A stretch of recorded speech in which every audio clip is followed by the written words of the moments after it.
J'en parlais tout à l'heure sur le plateau également de CNews, quand je suis rentré en 98 où la gauche était différente d'aujourd'hui, pas toute la gauche heureusement, mais on recrutait justement, c'était monsieur Jean-Pierre Chevènement qui recrutait les fils de l'immigration pour rentrer dans la police et pour changer justement la police plus intelligemment que cette personne-là en tout cas. Et la preuve en est aujourd'hui, je pense que les policiers le démontrent chaque jour dans tous les quartiers de France, dans toutes les villes de France, qu'ils protègent absolument tout le monde. Ils ne choisissent pas les auteurs qu'ils interpellent, et ils ne choisissent pas les victimes qu'ils secourent.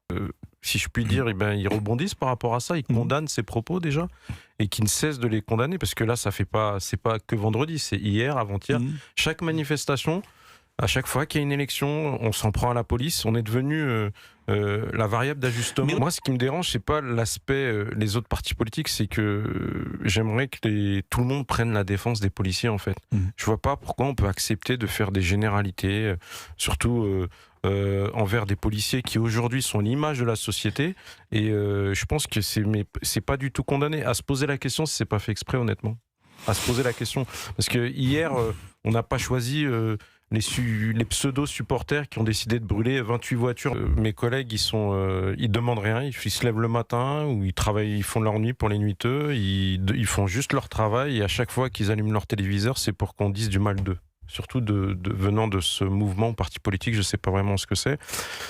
Mais le but, je pense peut-être, là c'est un peu de politique, mais je sais pas, je pense que c'est une analyse que je fais, je pense que le but c'est le chaos en France, quoi. Et c'est ça qui m'inquiète, parce que quand vous voyez que pour fêter une victoire, on en parlera peut-être tout à l'heure. On va en parler tout de suite après la pause. Pour fêter une victoire, déjà c'est le feu sur les Champs-Élysées et aux portes de Paris, et dans certaines banlieues.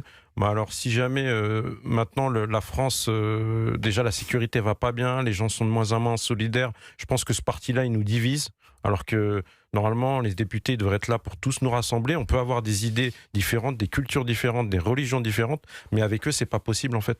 On les chauffe à blanc et on leur dit la police est raciste, regardez. Eh bien ça c'est dangereux.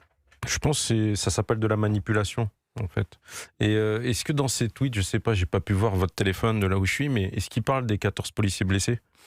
Je pense pas. Je pense pas qu'ils parlent, évidemment. D'accord, ok. Évidemment. Ils sont dans leur rôle comme d'habitude, voilà. Mais oui, mais là, mais ils sont députés. Enfin, pour moi, normalement, un député, il est censé dire oui, bon rétablissement, courage. Déjà, on a eu Monsieur Castaner avec la clé d'étranglement. Je pense que malgré tout le respect, vraiment, j'ai du respect parce que j'ai eu la chance de le rencontrer juste après l'attentat de Villejuif quand je gérais au niveau syndical le Val-de-Marne. Mais dire enlever la clé d'étranglement, la prise de tête, enfin bref, je m'en fous, on va pas rentrer dans le détail. Je sais que moi, quand j'arrivais, une femme, elle se faisait, excusez-moi le terme, défoncer par son mari qui était à 2 grammes.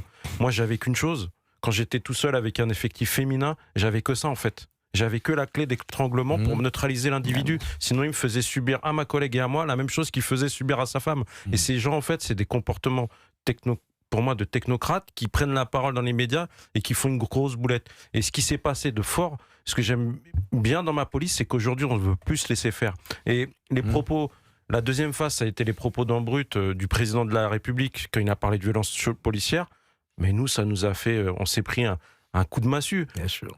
Entre les députés, certains députés qui hurlent, la police tue, alors que la police essaye de faire son travail. C'est vrai, elle n'est pas parfaite. Je ne vais pas dire le contraire. Mais aujourd'hui, on n'arrête pas de dire oui, refus d'obtempérer toutes les 17 minutes. Naël, qui est 2 jours avant, était en garde à vue. La justice, qu'est-ce qu'elle a fait ? Il devait être jugé en septembre. Personne n'a rien fait. Et ben c'est Florian qui a dû assumer. Malheureusement, et c'est Florian qui s'est retrouvé sur un capot. Travail, et j'imagine que vous allez devant l'IGPN tous les 4 matins. Ah bah oui, c'est ça qui se passe. C'est sûr.